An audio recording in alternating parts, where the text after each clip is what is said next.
We are the Shark Brothers. And this is Adventure and Wildlife. Nice.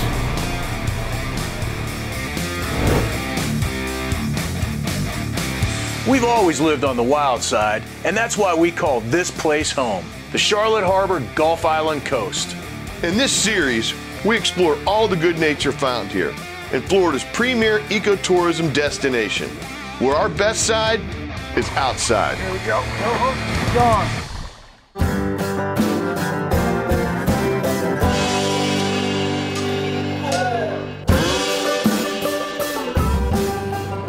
So what does Southwest Florida have in common with Pittsburgh, Pennsylvania, diamond mines in South Africa, solar power, and the tourism and agriculture industries? I don't know. We're going to spend a few days out here in the Babcock Ranch Preserve to find out. We're at the dawn of a new era for this place, but it has a story spanning more than a century. In 1914, Edward Vose Babcock, a lumber tycoon and once mayor of Pittsburgh, Pennsylvania, purchased the Crescent View Ranch in Punta Gorda, Florida. His biggest customers were diamond mines in South Africa, where pine tar harvested from the Babcock Ranch was used as termite repellent. Edward's son, Fred, eventually expanded the family business well beyond timber and cattle, and in the 1930s even began offering public swamp buggy tours.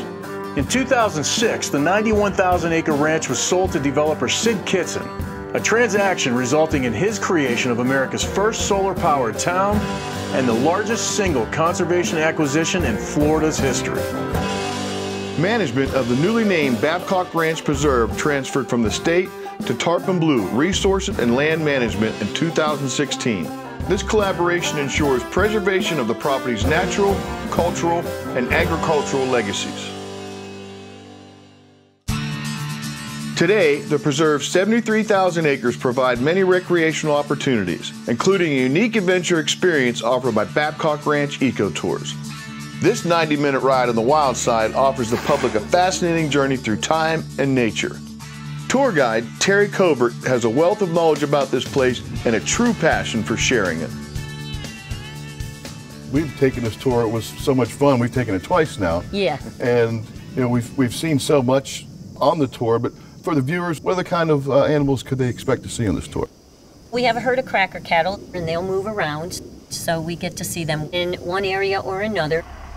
Cracker cattle are descendants of the Andalusian cattle brought to Florida in 1521 by the Spanish explorer Ponce de Leon. They roamed our state, so very wild and free.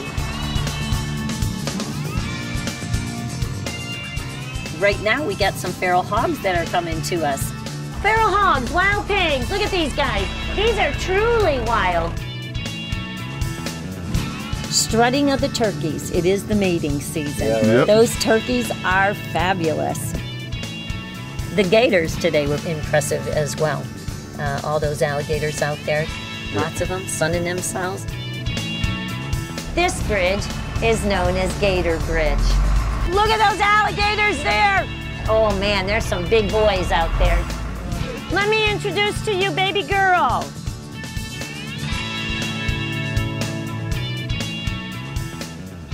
Of all the animals and wildlife out here, do you have a favorite?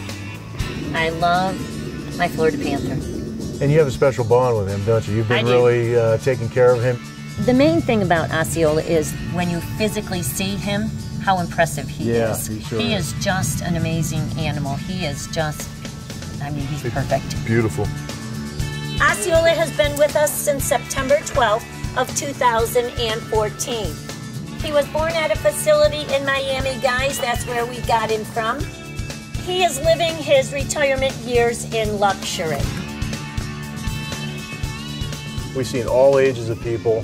They are from all over. Yeah. And they seem fascinated with it. Everybody, no matter if they're 2 years old or they are 82 years old, they can always learn something when they come. And that's a really big part of what we do here. We're educating people through the different ecosystems we go through the wildlife that we have. We try to give as much information about old Florida as we possibly can. We talk about the cowboys and how they work the cattle. They did that hundreds of years ago, and the boys here do exactly the same way as they did back then. Every time we have folks that come out, they can come 2, 3, 4 times with us. Yeah. The majority of the time they will tell us they learn something new every single time. We want them to enjoy themselves. We want them to experience the adventure that we give to them, but we also want to educate them. You've been here for how long? I've been a tour guide for 11 years. It's just amazing. What can I say? I love my job. And obviously you're very passionate about it, Yeah. and it comes across in your tours. It comes across whenever we see you somewhere else on the property. It's just, I can tell you really love what you do. I do, absolutely. I love it. I love nature. I love the outdoors. If you could just put it in a nutshell for people that have never been here, to encourage them to come down here and what they may get out of the experience. They're going to get an experience of what Old Florida is all about, because we step back in time to the 1500s. They're going to get a lot of knowledge. They're going to see amazing animals. And the people that are going to take them out on those tours are going to be very passionate about everything that they know. That's it in a nutshell. It's important work you're doing. We're going to tell as many people as we can to get out here to Babcock Ranch Preserve. Okay. Babcock Ranch Eco Tours. It is absolutely fantastic. It really Thank is. you. When planning your visit, just make a day of it and experience all they've got to offer. The Visitor Center has informative exhibits, a gift shop, and the Gator Shack restaurant, where Chef John Anderson's homemade country-style menu has something for just about everybody. Tell them the Shark Brothers sent you, and be sure to bring your sense of adventure, and by all means, don't forget your camera.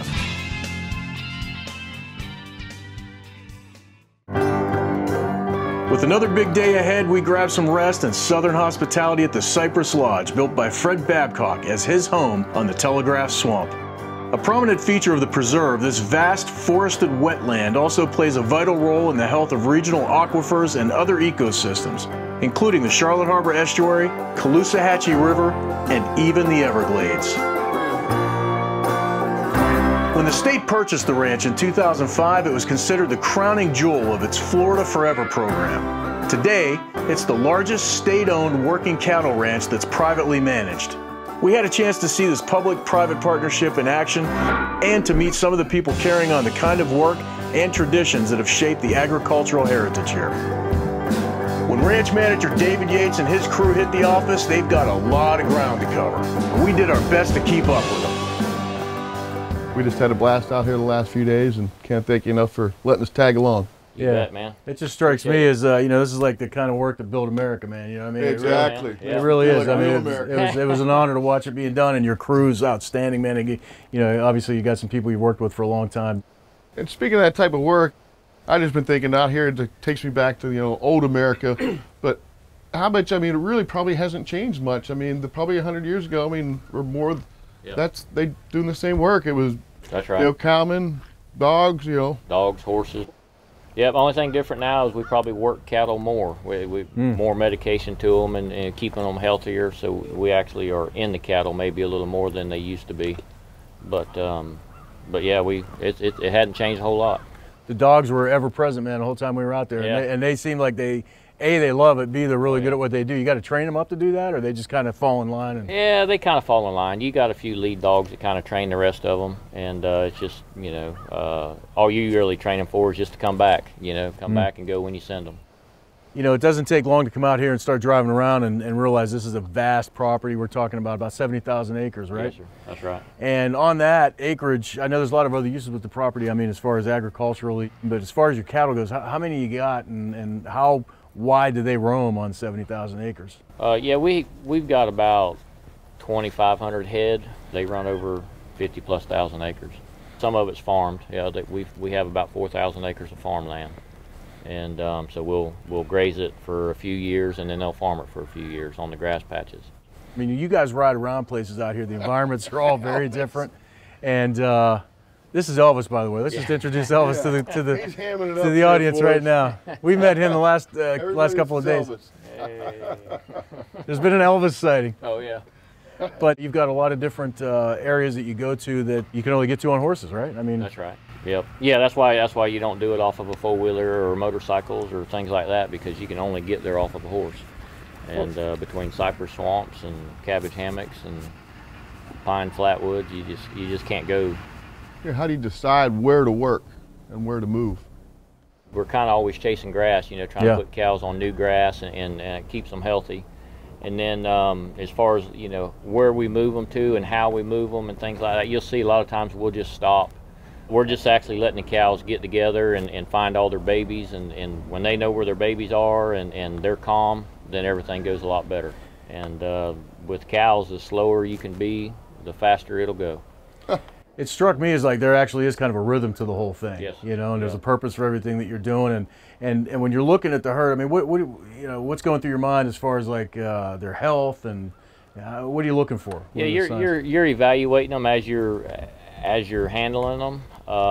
You know, if you see a sick calf or a sick cow, a lot of these guys immediately they'll start trying to find out which calf goes to which cow, so that when we get to the cow pens, they'll have it in their head who she belongs to, and we may pull them out and put them somewhere else.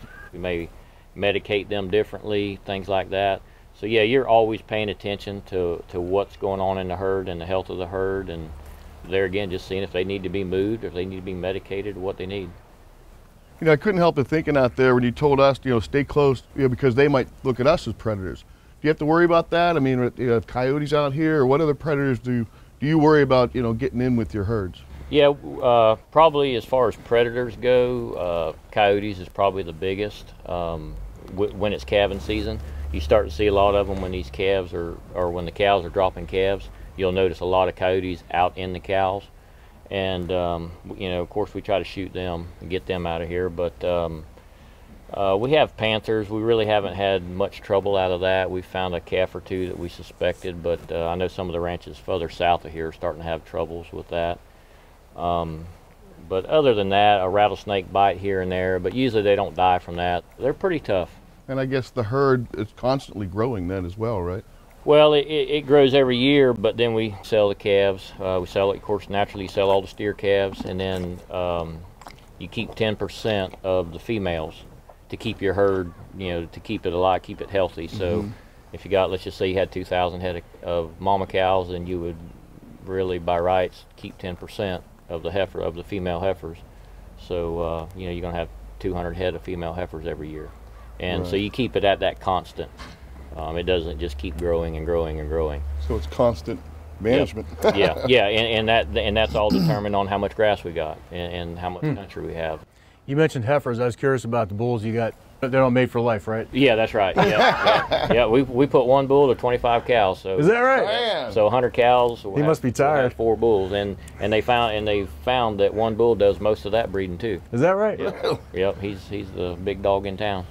Where do these cows end up? I mean, who buys them? Do you think I might have ever had a steak from Babcock Ranch Preserve? Oh, it's very possible. But most of our calves, we sell them at let's just say 500 to 600 pound calf, and they go out west to be fed. Florida's a little too hot and wet for feeding cattle. Gotcha. So all of our cattle in Florida, for the most part, go out west and they get fed out there. It's like a big balancing act, sounds like. And that's right. And have you been doing this all your life? Since I was about 16. Really? Yep. So it's like 10 years? Yeah. Maybe 5. Yeah. Not as many gray hairs as you got. Of all the things that you do and all the responsibilities that you have, what's the biggest challenges that you maybe face on a regular basis out here? Really out here, mostly on the ranch is in all honesty, weather. You know, just something you can't control. Yeah, that's right. You can't. It's a variable that you can't control. We had a hurricane. Now we've had a fairly strong winter, and last spring we had a 100-year drought. There's nothing we can do about that.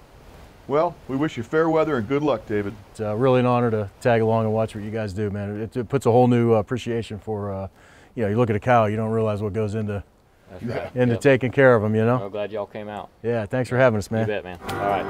All right, let's go get some lunch. All right, man. Hey, Elvis. We'll see you later, buddy. On our way to lunch at the Gator Shack, we had the good fortune of running into Arnie Sarlo, one of the partners at Tarpon Blue Resource and Land Management. What's the biggest challenge in carrying this forward, this plan? Well, from the start, it was a challenge just because they wanted to leave it as a working ranch. And the challenge back then was they seen a lot of pieces of property the state bought, and then they quit all the activities that generally don't go, cattle, sod, farming, those operations. They remove them from the state, and what happens on the property, it starts to grow up and it doesn't stay, and it costs more to keep it in, especially exotic control, maintaining the roads. So by having a group like Tarpon Blue or Kitchen and Partners or whoever's on the land managing it, they keep the upkeep and it saves the state money. And that's what the whole purpose was, to remain a working ranch, but then balance it with the environment and still preserve the wildlife and all the natural parts of it, which we were able to do here. Yeah, I mean, that's fascinating to us in the time that we've been here to see how all that interplay takes place in a successful way. It just seems like it's not just an investment to manage. It seems like there's a real pride and appreciation for the land here and Mother Nature, I guess. You nailed our lifestyle, and it is. We're stewards of the land. You hear that a lot, and it's not just a phrase. We all take care of it. We want this land in good shape. How important is it to you, the mark that you're going to leave, that people may be talking about, 50 to 100 years from now? Well, I think when anybody comes out and enjoys the land, that's the success of a legacy. Started all the way back with Fred Babcock, and then his son-in-law, Dick Cuda, who was the CEO, and Sid Kitson, who bought it. There was about 4 or 5 buyers as big as Kitson, but Kitson had a plan that aligned most with the Babcocks, and it was keeping it in preserve. And then he kept a lot of his development in preserve. But between the Babcock family, Dick Cuda, Sid Kitson, they wanted this preserved. I'm very fortunate to get to win that contract with my partners to come back and manage it, and we just to keep this legacy going. And I mean, to be able to run cattle and do the things that we enjoy doing out here on the state land, it's an honor. It's no exaggeration to say the story of this special place in Southwest Florida is epic. An evolving tale of nature and people with a true love and respect for this land that's been passed on through generations. In this Conservation Spotlight segment, developer Sid Kitson shares how those same values and some core initiatives are balancing modern development with the surrounding environment. We started looking for places to create our new town, and we started looking at Charlotte County. And we'd spent quite a bit of time looking at the area. I felt that, well, first of all, Southwest Florida was absolutely spectacular. Everything about Southwest Florida we liked. You had great transportation to come in and out. There was a diverse economy, diverse group of people. And we really felt that there was great opportunity in this area. But most people don't know that the state of Florida was trying to buy Babcock Ranch. But the Babcock family wanted to sell the stock of the company, and the state can't buy stock. And then they put it out on the market, and there were people all over the world trying to buy the property, all 91,000 acres. And part of what they wanted to do was to develop the entire parcel. So we approached the Babcock family and said, well, we have a different concept. We want to preserve as much of this land as possible. And to the credit of that family, they understood, and they decided to go with us because their legacy and the legacy of this property was more important than just dollars. And so that's when the journey began. We purchased 91,000 acres back in 2006, and then we sold 73,000 acres to the state of Florida, and the largest land purchase in the history of the state, still is to this day. So that left us with 18,000 acres. And out of the 18,000 acres, we're preserving half of that. So at the end of the day, 90% of the original ranch is in preservation forever. And that is something that this area is going to be able to enjoy for generations. And that's probably, of all the things that we've done, probably the thing that we're most proud of. How you treat the environment and how we can live with the environment is very, very important. We went out to prove that preservation and development can work hand in hand. When we started designing Babcock Ranch, we kind of stepped back and took a look at this canvas that we had. Remember, we have almost 9,000 acres that is literally a blank sheet of paper for us to develop. And that is a big responsibility, but also something that gives you just a very unique opportunity to do it the right way. And so we started looking at the land, and we went back almost 40 years to look at the natural flowways of the property. And we designed around those natural flowways and actually have rehydrated so many of the areas that have been drained over the years for farming purposes. And then we said, okay, let's try and only develop in those areas that have already been farmed.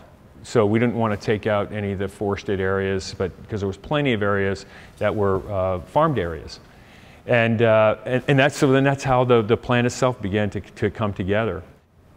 We are very proud to have a partnership with Lee Health, who is going to take on all of the health services at Babcock Ranch. But you know, that healthy lifestyle means so many things. So just through the entire fabric of our community, with our parks and every neighborhood having its own garden, to the 50 miles of trails, is encouraging everybody to be outside and really think about that healthy lifestyle. Education is one of those initiatives that we're very, very passionate about. The current school right now is K through 6. The new school will be K through 8. And so the education, we think, is absolutely critical. You cannot have a sustainable community unless you think about where the energy comes from. And so we spent, almost 7 or 8 years working with Florida Power and Light to create the first solar powered town in America. And so here today, Florida Power and Light has built a 75 megawatt solar power generating facility on our property here at Babcock Ranch. So what that means is they put in 343,000 panels on 440 acres, and that's operating today. So right now, when you look around and you see the lights in this room, they're all being powered by solar energy. And at night when the sun goes down, it's powered by natural gas. So the combination of those two make it the cleanest form of energy of any town in America. One of the other things that we've been really spending quite a bit of time on is technology. And we know how complex this is because things are changing so quickly. So what we talked about internally was, how do we at least future-proof what it is that we're trying to do? And the best way we could think of doing that is to have fiber to every home. That's exactly what we've done. We have a partnership with CenturyLink, so that means every home and business will have a gigabit of speed, and it can go up to 5 gigabits. Now, technology is going to change and things are going to happen, but we think we're well positioned to be able to handle that. But then we turn to transportation. And transportation is very unique in that things are changing fast. And it was some 6 years ago we started looking into autonomous vehicles. The societal benefits are numerous. So we decided to do that here at Babcock Ranch. And we're very fortunate to have Transdev as our partners. They're the largest transportation company in the world. Here at Babcock Ranch, we have this distinct advantage of being 30 feet above sea level. And as I said earlier, that's a virtual mountain here in Florida, and we're above the storm surge. We also didn't build in the floodplains, and we didn't build in the wetlands. So when an event comes through, we want to be a place where people can stay in place or come to shelter. So that was very important. The way all these buildings are built, they can withstand hurricane force winds. And the infrastructure also, all the power lines and everything else is underground. So we really are designed and made for storm safety. I don't know if I would consider myself a pioneer, but I would consider myself someone who has a passion about something, along with a great group of people in our organization who have a passion for something very special, and we collectively want to make it great. We've got a long journey ahead of us. We're just starting, and we all know that. From the leaders in the community, and whether it be in Charlotte County or the state, this has been a true team effort to get this done.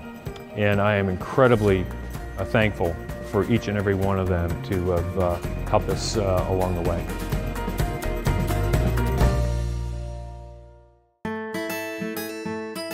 We thank you for joining us, and thanks to all our special guests for sharing their knowledge and know-how. To explore our good nature, log on to pureflorida.com for all the information you need to plan your getaway. From the Charlotte Harbor Gulf Island coast, we are the Shark Brothers. Until next time, keep it wild.